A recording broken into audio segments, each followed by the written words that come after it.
right, ladies and gentlemen, y'all know what time it is. Look, y'all see who is here. Back to the bricks. We back in the bricks. We done pissed Math Hoffa off. We done pissed all the the Turk Cash Money fans off. I got no other than the Kai Phoenix is back, man. What's going on? Man, look, I will tell you, we did some numbers. We did some things. Back to the bricks. When we're back to the bricks. Back to the bricks, man. We got a lot to talk. Today we doing something different on this episode of Weekly Views. We're paying homage to the culture, entertainment, movies, the whole shebang, 9 yards. So y'all sit back, get your popcorn, and enjoy. Now, before we get into all the other stuff, I gotta get to the blasphemy that you put out. Because I don't like the fact that you said my man Jermaine Cole, he here in spirit, he on that wall by the way over there. Y'all don't see him.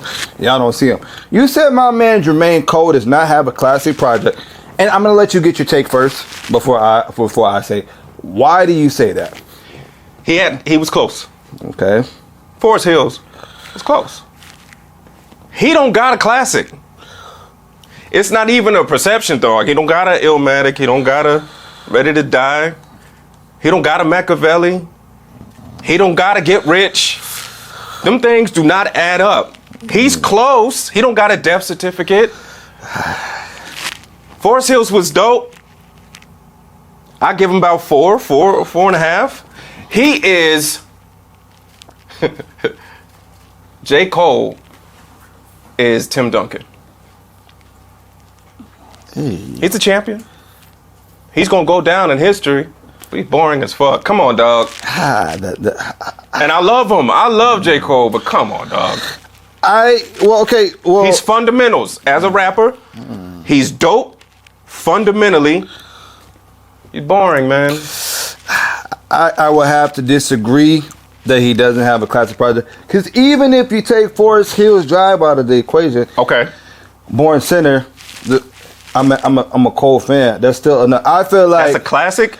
I feel like what I consider it to be classic. Those projects stand the test of time because they came out. Forest Hills Drive came out 2014. We're going on 10 years later. That project still gets talked about to this day. Maybe not by you and your peers, but I hear that album talked about amongst a lot of Cole. Born Center, is that better than Section 80?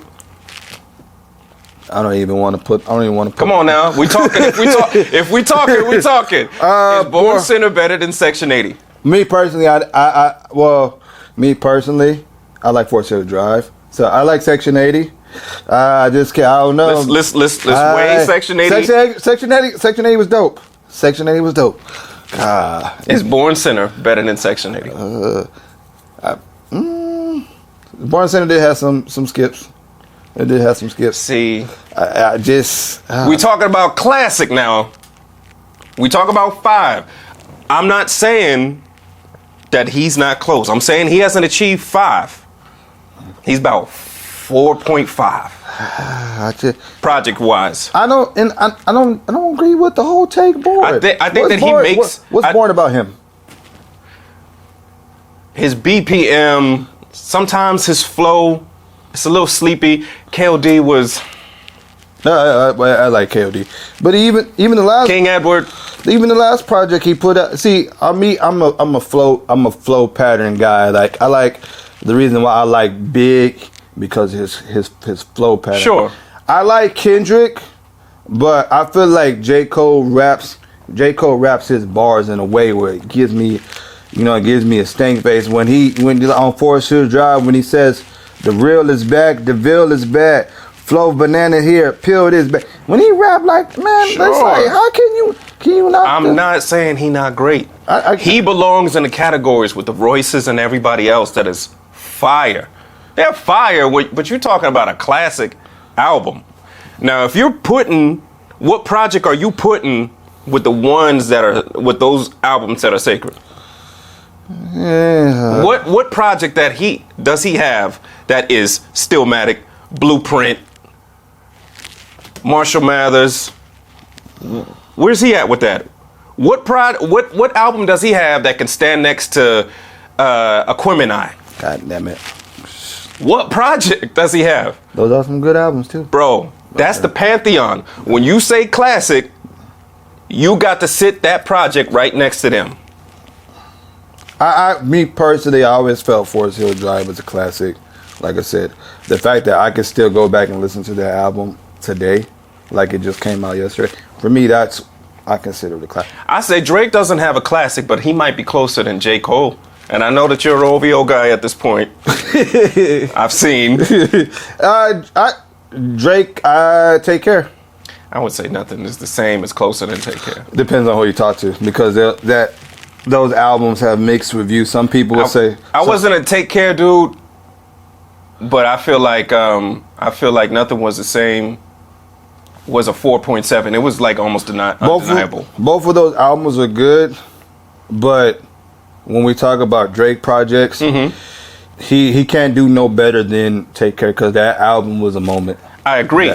Well, I don't know about that, but was J. Cole's Born Sinner better than October's Very Own? The mixtape that he did? I look at Born Sinner like a mixtape. That's how it feels to me. Just like Section 80 feels like a mixtape. Yeah, not like an official album. Yeah, Section 80 gave me a mixtape vibe. It's a good project, by the way. For sure. But that wasn't a classic. Man, you hear this, folks, right here? All right, I call it. I call it. I love Cole, and he's killing right now. He's also being a little used. Oh, I know. He's also being a little used, but he's a little hot. Somebody is gonna hold on for every last flame. Hey, let's go on tour.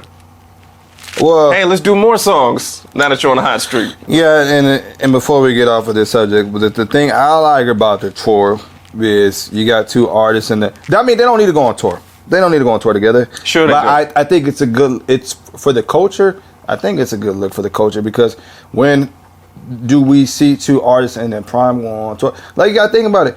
We never got to see a Cash Money No Limit tour back then. That's what the people. No. That's a different subject. But the people wanted that. So I feel like they didn't have to do that. They're both at their careers right now.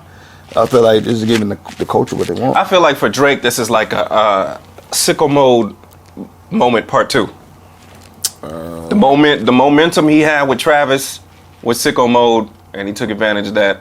Once him and Cole got together for the song, and then they made another song, I think he's just rolling with this momentum. But Drake does everything calculated. So for sure. He's a businessman. All right, now, man, you know what? This conversation doesn't get talked about a lot. I'm one of the few people that talk about it that I want to know. Why we don't ever talk about Denzel and Samuel Jackson? It's like the Jordan and Kobe of the movie world for the black actors, man. Why don't we hear that conversation? Listen, man. And before, who's the better actor? Denzel. Let me stop you right now, because this is ridiculous. Denzel. It's only between him and maybe 2 other guys of who's the greatest actor of all time. Samuel L. Jackson is Samuel L. Jackson. You can't take nothing away from him. But if this is the Bulls, one of them niggas is Michael Jordan, and one of them niggas is Dennis Rodman. Ooh. And Denzel ain't nobody's Dennis Rodman.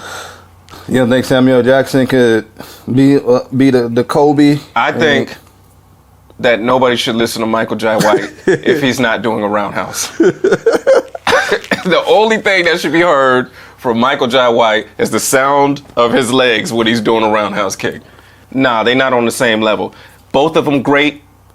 We don't have to get to the point where we compare them, but if we are going to compare them, man, Denzel is Denzel. So let me ask you this. Let's take what movies that Denzel has done do you could think Samuel Jackson can replace him in? If there's any Denzel films. I don't think the presence and the ability of Denzel can be replaced by anybody. I think that Samuel L. Jackson is a person that loves a challenge, and any assignment that you get, you're going to get the greatest of him, all of his nuances and all of that. So he could do a good to great job in any position that you give him. Denzel Washington is irreplaceable. Okay, so let's talk Samuel Jackson film. Do you think Denzel could replace Samuel Jackson and Coach Carter? You choose the worst movies. All right, let's look at their motivational coach movies head to head. Which one is better? Coach Carter or Remember the Titans? Come on. Okay. Come on. Now, Snakes on the Plane. Could Denzel would never. But he would never. But could you think he could do that role? He would never. That's my all that Black Snake Moan and Mr. Glass and all of that. Even though you know, Samuel did a good job and stuff like. Denzel would never be in that. Never. Everything he does is damn near Oscar winning, or you know what I'm saying. I don't know. I don't compare the two. I think they're both great. I love them both, but Denzel Washington is not going to be in Coming to America, getting his ass kicked. No. I think this conversation, I don't hear nobody talking about it. Rarely. No people really. I feel like these two, they're on different levels, but it's like you cannot mention acting without mentioning them two. You can't mention. I think that Don Cheadle would be a better argument with Samuel. Yeah. I like Don Cheadle. I feel like he hasn't had enough. He has some roles, but I feel like he needs more. Like I feel like they gave him a bunch of. Samuel is a masterclass with Clifton Powell tendencies. You understand what I'm saying? Oh my God. There's some roles that you'd be like, really? You just gonna? You see these movies that Danny Glover's in lately? It feels like Danny is just taking anything at this point For the check. Yeah, and some of the roles that Samuel L. Jackson has taken, and be like, nah, he's kind of beneath you. But I just feel like he wanted the challenge. Oh, fuck, that sounds good. But he's that kind of personality that I was like, he was talking about. When he was talking about what's the movie with Jamie Foxx? Slave movie. Oh, Django. When he was talking about the Django, he said, and he was talking to the director, and the director was like describing it to him, and he said, "You want me to be the most despicable black man in cinema history? Fuck it, let's go." He's the only guy that would do something like that. He just likes a challenge, man. Okay, so let me ask you this: who would you rather see a movie from? All right. Would you rather see a Denzel and a Don Cheadle, or would you take a Samuel Jackson, or let's just say, I don't know, Jamie Foxx or Wesley? Denzel, Don Cheadle. Denzel, Don Cheadle? I wonder why we haven't got a Denzel and Samuel Jackson. You think it's their egos? No, I just never thought that there was a project that they landed on together. I feel like I would love to see them in a movie together. There should have been, because of both of their relationships with Spike. Yeah. But I think that they're Spike's muses, and he uses them for different moments. You know what I'm saying? He's better off to be in a situation with Wesley Snipes than with Denzel. Denzel's up on a mountaintop. And when he comes down, it's gonna be something. It's gonna be something big. All right, now your top 5 Denzel movies. If you. Ooh. Malcolm X. Ooh. Ooh. Glory. Another slap-on one from him. Fallen. That slept on, but I love that movie. This is hard because it's Denzel. It's too many. I think that it's too many there. It's too many to pick from. I'm gonna get my 5. I gotta go with Malcolm X because I felt like that movie right there is very critical. Because me not knowing anything about Malcolm, when I watched that, I felt like I was watching Malcolm. I didn't feel like I was watching Denzel. Right. I felt like I was watching Detroit Red on that screen. It was tapped in. I'm gonna have to go with Training Day, because I mean, King Kong ain't got nothing on me. Y'all will be playing basketball at Pelican Bay, lockdown shoot program. I felt John Q I mean, I love John Q. John Q, man. I love John Q. John Q. Me personally, I got to put Equalizer in there. The first one. That's one of them because he's on a run. He's on a run right now. He did that, and Remember the Titans. I felt like I really hate that movie. You hate that movie? Really? Why? I have never been the motivational teacher, coach. I hate the movies, man. I really do. All the Coach Carters, all the Remember the Titans, all of the Higher Learnings, all of those motivational coach teacher stuff. I hate those movies, man. We're going to have to go back to that. All right, man. Great Debaters was cool. Yeah, it's all right. Yeah. Denzel. Okay, it was cool. It was cool. All right, man. Now, there's been a conversation going on in the culture with the movies, man. For the culture, what do you think? What movie are you taking? BOYZ in the Hood or Menace to Society? BOYZ in the Hood. BOYZ in the Hood over Off Menace? top. Why? Why is that? Furious Styles. Okay. It feels like BOYZ in the Hood gives you a portrayal with a message, with reality, with solutions. You know what I'm saying? There was a lot of different elements, a lot of different angles, and it gave you. I feel like Menace to Society is, let me just show you how fucked up the shit is. It felt like glorification, and people like Menace to Society because they like to glorify that everything, all the violence, everything that went on there. Samuel did his thing, but with BOYZ in the Hood, it was a more well-rounded, more of a message, more of answers. It just felt more real, and it felt like it informed you. It gave you, you know what I'm saying, the tragedy and the hope of everything. To whereas Menace to Society is just the dark. It's just glorify the dark. Well, I'm an ignorant guy, so I'm gonna have to go with Menace. I felt like it was just raw and uncut. It felt more real than BOYZ in the Hood. Right. From the beginning scene and when they're in the store to the end, it's like that whole movie. Goddamn Samuel Jackson in there and shooting somebody at the table. Can't get no realer than that. So I feel like they're both important to the culture, but I feel like this overall as a movie, Menace, just the realer movie. What do you aside from the graphic reality, what do you get out of it? Like, is there anything that you learn or anything you pull from? Is there anybody to pull from? Maybe Sharif, but he gets dismissed. Yeah. Sure. And maybe the teacher, Charles Dutton. That was a great moment. That was probably like the only moment. They didn't have a Furious. You know what I'm saying? They didn't have a Furious moment. They didn't have a mom there. Even though the parents were divorced, you still had elements of influence. You know what I'm saying? There was a lot. It's just missing. It just felt like glorification.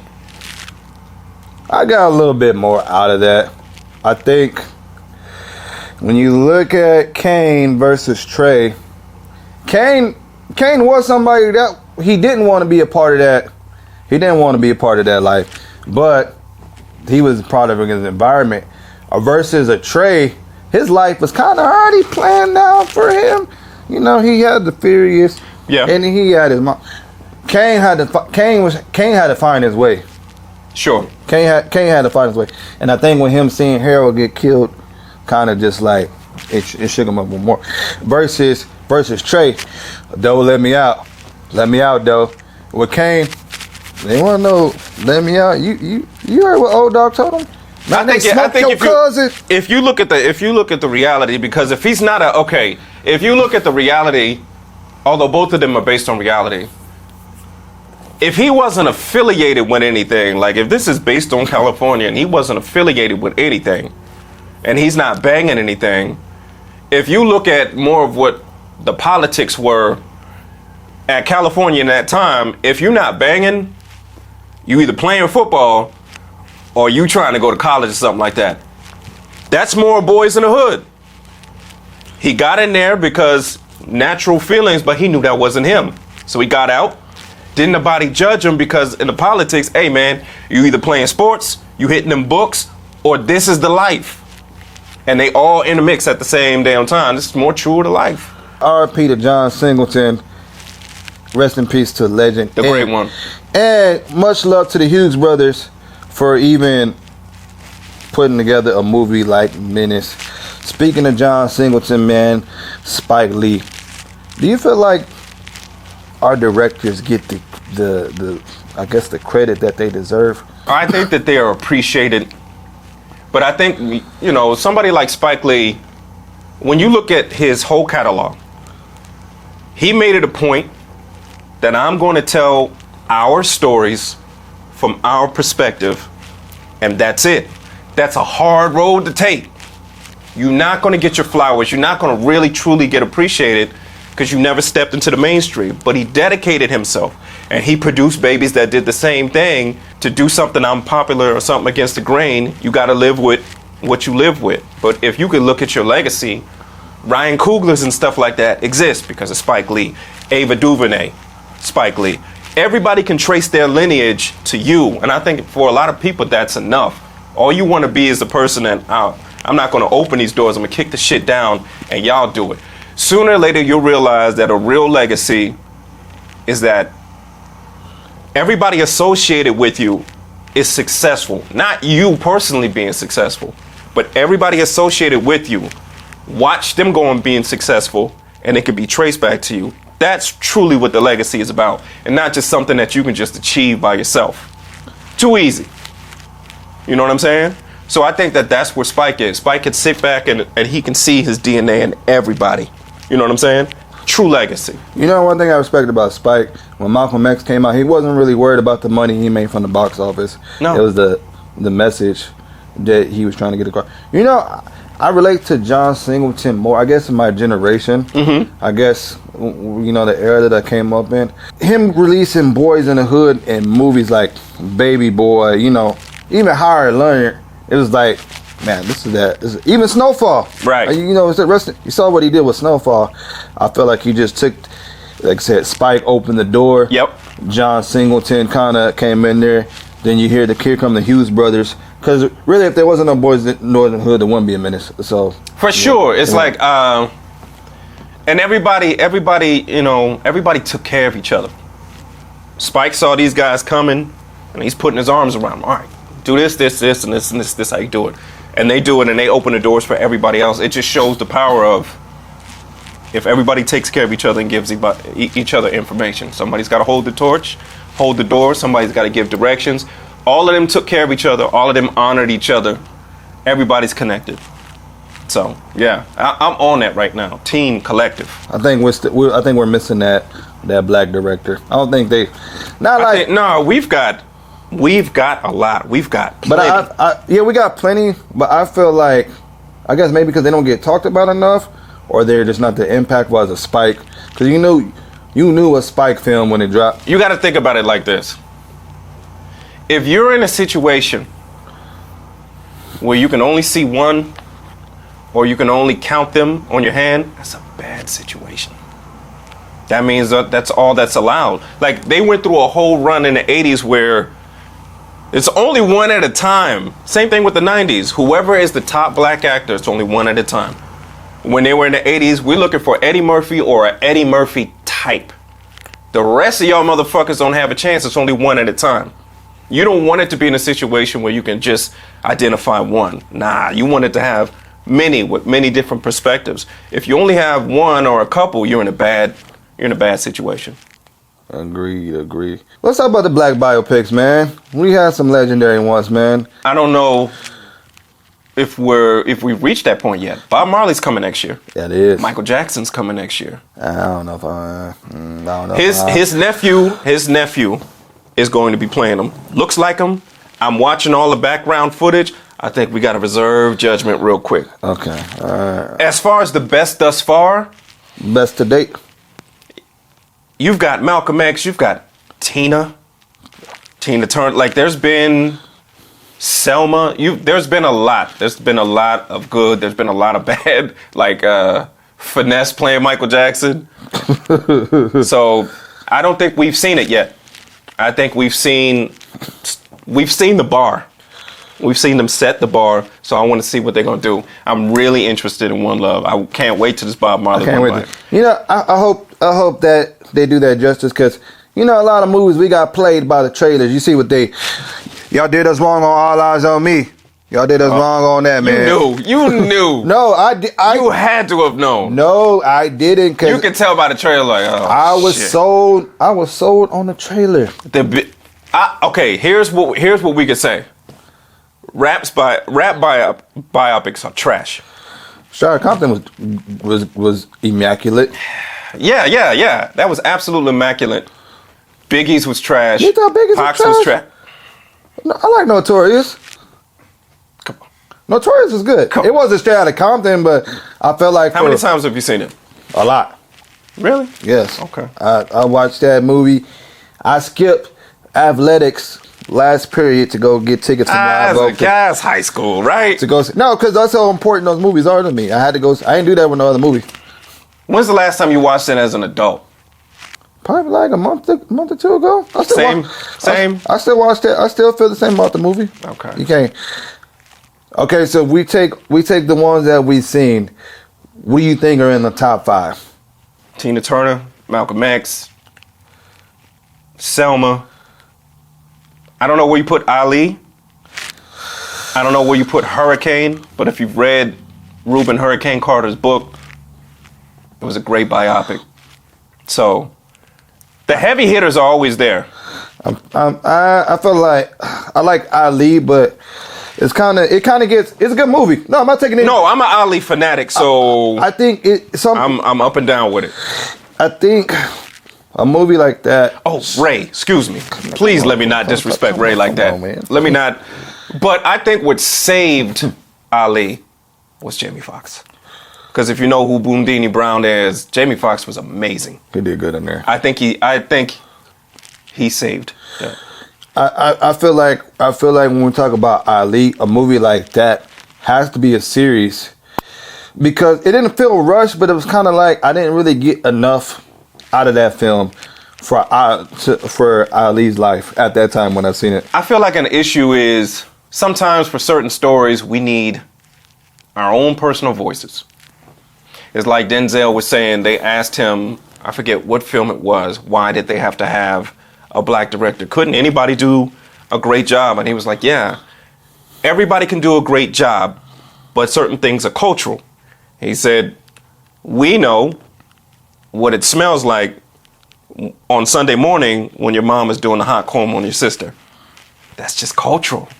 So I think Michael Mann did as good of a job that he could have done with it. But if placed in the hands of somebody like Spike, it'd have been different. It was good, but you know, I'm gonna have to put Ray in there. For sure. What's Love got to do? I still hate Lawrence Fishburne to this day for that. For that. If they make you hate them, it's like Danny Glover couldn't work for like 5 years after Color Purple, because people thought that's who he actually was. Like, God damn, that was a great portrayal. I'm gonna have to put Straight Outta Compton in there. Okay. I felt like I watched that the other day and I loved it. Like you said, hip hop biopics does have a certain reputation, and you know, they don't live up to. But I feel like with Straight Outta Compton, even though it was biasness in there, I don't like how they did Easy in there. You know, it was a lot of, but it's a movie, so you got to make it. Straight Outta Compton, you could feel the love in it. Yeah. You could feel the people who were there and involved in it. You could feel their hands all over it. I think that the Easy situation was true to it. I lived in a time, and I remember Easy. I think that they did him justice. I mean, certain like him, as far as you know, like there were stories of him. They showed him downgrading houses. A lot of people around him said that didn't happen. I get it's for the movie, you make entertainment. As far as him getting jumped by Suge Knight, that was true. Yeah, no, that was absolutely true. They didn't do him like that in the movie. He did get tricked into going into the room with them, but it wasn't. But I get it's a movie. Even he admitted. He admitted. They didn't rough him up, like they made it seem like he got beat down. The only bad part about, in my personal opinion, the only bad part about Straight Outta Compton was the betrayal of Suge. You like Suge? It was light. It was light. Because Suge was, even in the later days, I think that a lot of people don't like to talk about in the industry. Let's take the mid 2000s. When they had award shows, Suge and his people were out there, and rappers knew to line up and give up. Like, it was Straight Outta Compton was light. I think they did what they were supposed to do in for Shook and Straight Outta Compton, because you know him and Dre have issues, so Yeah, he's gonna be he's supposed to look like the villain. In All Eyes, and he did, but it was light. In All Eyes on Me, you saw a different side. You saw the gangster side, but you also saw the business side of Suge in there. So I feel like for Straight Outta Compton, you need that evil. I'm gonna. There are certain situations to whereas with those characters still being around, you got to watch it, right? Yeah. And what I mean by that is, if you take all the greatness of Malcolm X, there's somebody that's blaringly not involved in that picture. They don't make no mention of the Honorable Louis Farrakhan because they didn't want no problems. And he even gave Denzel and Spike Lee a warning, like, tread lightly, because he said, my hands can only go so far before there's some problems. They knew not to do that, so they never portrayed him at all. His presence is not in the film at all, which he was there. He was like number 3 guy, but they didn't portray him, so sometimes there's limits to what you can do because you don't want no problems. Number 4, I'm gonna have to go with Selma, because they did that movie, man. Let me tell you, dude, I got a moment of transparency, right? You know how I am with social justice and my. I was so mad at Selma because Martin Luther King's last speech, I can't watch it.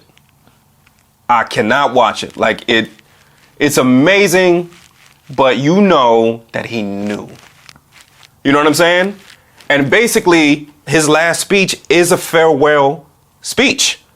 He's telling them, hey, one day we're going to get to the mountaintop. I'm not going to be, he's literally saying, I'm not going to get there with you. You know what I'm saying?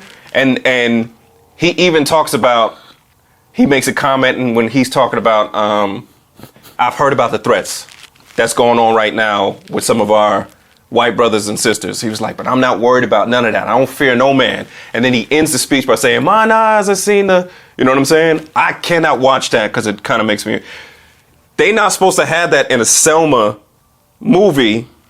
And I took my wife, I took my wife on a date and they snuck that in towards the end of it. I was getting all emotional. I'm driving home trying to explain while I was getting emotional. It was amazing. It was an amazing movie. I just can't watch that last speech. And then I'm going to have to go with number 5. Time for me to get ignorant. American Gangster. Nah, that was a good biopic. A good biopic. That was a good biopic. I mean, and I would have included that too. It was a good. So once again, we talk about Malcolm X. We'll talk about Reuben Hurricane Carter. We're talking about American Gang. That's 3. Denzel. Yeah. Denzel is Denzel, man. Denzel is Denzel. Sometimes Samuel L. Jackson has that Snoop Dogg effect. Snoop Dogg has been in a lot of movies, but you can't really see him as anything other than Snoop. It don't matter what he's in. He's Snoop. And sometimes Samuel can become the thing, and sometimes it's motherfucking Samuel L. Jackson and everything. So let me have to ask you. We're on music now. Sure. What do you feel like? And this is going to get debatable. Michael Jackson's best piece of work is. Because always hear Thriller, Off the Wall. We'll throw Bad in there too. I think that's subjective. Okay. Because, the guy was technically really young when he passed, but he had been in the limelight so long, you just feel like Mike was like 70 years old. He was like 50. You know what I'm saying? Jay-Z is 54, yesterday? Mike was 50 years old when he passed. He was actually a young dude, but he'd just been in the limelight so long. So everybody has their era of Mike. So for some people, yeah, of course, if you're looking at sheer numbers and impact, you can go with Thriller. But then you have Off the Wall, then you have Bad, then you have Dangerous. For me, personally, First album I ever bought in my life was Bad. I had a choice. My dad took me to the music store. He was like, "What you want? You want New Edition, Any Heartbreak? Classic. You want Michael Jackson, Bad." Michael Jackson for my generation wasn't even human, bro. He was magic. Nah, he was something. I think my generation too. That man was. He's magic. He wasn't even human. That man just stood there and pointing at the crowd like this, just silence, and they just. Dude was magic, bro. And even Bad. He was like, for people who knew him, he was like super fucking competitive. So after he puts out Thriller, they're like, you ain't gonna get no better than that. That's it for you. The rest of your career is, and he took that personal. So really Bad was like his comeback album. And he still did crazy fucking numbers off of Bad. But Bad was my personal favorite album. I don't know what the best is, because you also gotta go back to Jackson 5. And the Jacksons, he's had two different. He's had so many eras in it. That's why I hate that Chris Brown, Michael Jackson shit. Yeah, they gotta kill that noise, man. They gotta stop that. I don't want to hear that. Because if you really want to get into a hot debate, if you want to talk about numbers and impact and influence and performances and stuff, it ain't Mike. I mean, it ain't Chris Brown that's comparing to Mike. It's Beyonce. Technically. What's MJ's best video? Let me see where you're going with this. Fucking shit. I mean, you gotta. Ooh. I'm coming from a time where they used to stop everything for Mike videos. I remember The Way You Make Me Feel. Remember the Time. Bad. They stopped. They didn't play the news. They didn't play TV shows. They stopped everything for the grand premiere. Black or White was another one of those big, huge events. Mike wasn't human. But I mean, I think if you're gonna go with impact, you gotta go with Thriller. You gotta go with Thriller. For me, it's Bad. It's who's Bad. I'm gonna have my favorite Mike album is gonna be Dangerous. I like Thriller, but Teddy Riley. I was gonna say Teddy Riley. I'm a hip hop head. Teddy Riley came in with that production. Yep. On that, and you hear them songs like Jam. Man. Fucking shit. Man, come on, man. Fucking shit. Yo, Jam is crazy. And man, he got another. I wish I had the track list, but he. Remember the Time is on there. Remember the Time is on there. He has another song with a beat. Doom. Keep doom, It in the doom, Closet. Doom, doom, doom, doom. You know that song? He's performing with Oprah. And it doesn't even matter. I know you know what I'm talking about. Teddy Riley did his thing on that production. Who is it? Who is it? Man, come on now. And for me, I'm gonna have to go video. It's a toss up between me. I love Remember the Time. I think what it represented to the culture. He had Eddie Murphy in there. Magic Johnson. This after Magic Iman. Johnson. Man, he had so many people. He had so many people. It's just what every time he came out, it was a moment. It's a big moment. So Remember Time was a dope moment. But even in that time, MC Hammer was on his ass. Yeah. MC Hammer was on a moment where he got past rap. He didn't even look at rappers. He just looked square at Michael Jackson like, this is my competition. Michael Jackson was the bar. I mean, he was the bar and will always be the bar. They got to stop all of these. Like, y'all don't know what this dude was. Hey man, look, only be one MJ. I have not seen no artist just stand there. You know, you seen the halftime show? Yeah. Who stood there for I don't know how many minutes. Fuck the halftime show. Took them glasses off, and the fans went crazy. Fuck the halftime show. I'm going to Lithuania, and just because I have an interview. The people know that I'm in a hotel. 75,000 out the hotel. I'm not coming outside, and it don't matter. They'll just sit out there just because my presence is in the man. Fuck out of here, bro. That's something different. I can stand there, and you're gonna lose consciousness. He different, bro. He different. Michael Jackson on another level. Before we get out of here, we're going to music. We're talking hip hop, man. Mm-hmm. Do you feel like Jermaine Dupri gets enough credit as a mogul for the South? Because I feel like he helped open the doors a little bit, but he doesn't get. I feel like he doesn't get the respect as a Birdman or Jay Prince or Master P or even Tony Draper. Because we don't see him as just we don't see him as just the South. Okay. Because his reach is too big. You know, with the R&B and with the hip hop, his reach is too big. So we don't just see him as somebody like Tony Draper, that's South. You know what I'm saying? Master P, that's South. Jermaine Dupri is South, but his reach is so big. You know what I'm saying? We see him like we see Babyface. Okay. You know what I'm saying? We see him like we see Teddy Riley. He's bigger than Regions. So nah, I don't see him like that. I feel like he deserved a little bit more flowers, and because I mean he's ushered, no pun intended. He's you know what I'm saying, but he's helped jumpstart a lot of careers. He's played his hand in so many careers, from Usher to, I mean, even Mariah Carey. He's wrote records for TLC. I don't think he's worried about. I think every day he just wakes up and just look around the room. I mean, you can cover a whole mansion in gold and platinum and what have you. I think he's just fine. The man wrote Confessions. Like, he wrote way more than that. He wrote some classics. He wrote way more. I mean, I think that he gets his flowers. He knows where he's at. Okay, well, let me ask you this. Okay, So Def. Do you feel like So Def gets that credit? Now, So Def, I don't know if they get their credit, but I'm gonna say something crazy. I don't think Bow Wow gets his credit. Talk about it. There is a lot of motherfuckers who would not be here if he does not establish Scream to be what it is. I don't think that he will ever get as much credit because he does a lot of dumb shit. But he's so influential. Most of the people that you like, that you call legends, they started with the little guy. Yep. I remember he came down here and we were doing the open up. I was mad that I got to open up for Bow Wow and all of that shit. And then you watch his show. And of course, he's younger than me and shit like that. But I'm backstage and he comes on to do his show.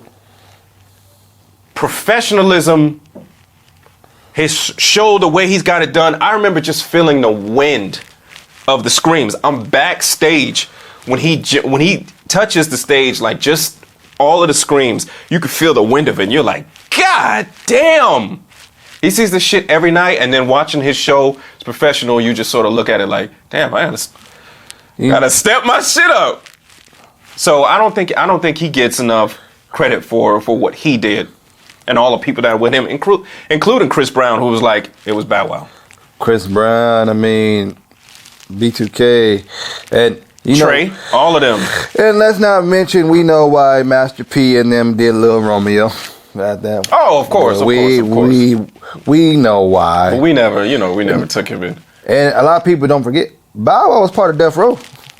For sure. For sure. And he made it out. He made it out the other side without becoming fucking Orlando Brown. Yeah. He was a child star that we fully embraced, hip hop wise. We fully embraced him. He had his wild out moments in his early 20s, like most people do, but he came out on the other side relatively sane and doing his thing and didn't go crazy like everybody else. So I think he deserves a little bit more props than he gets. Much respect to Shad Moss, man. I respect you. I respect him. A legend. I respect him. A legend, man. Hey, well, look, folks, y'all already know what time it is. It's me, your man, J. Ross, with my man, Kai. Yes, sir. Another dope episode of Weekly Views, live from the bricks. Y'all gonna be seeing us soon in 2024. Make sure y'all look out. Peace. My guy.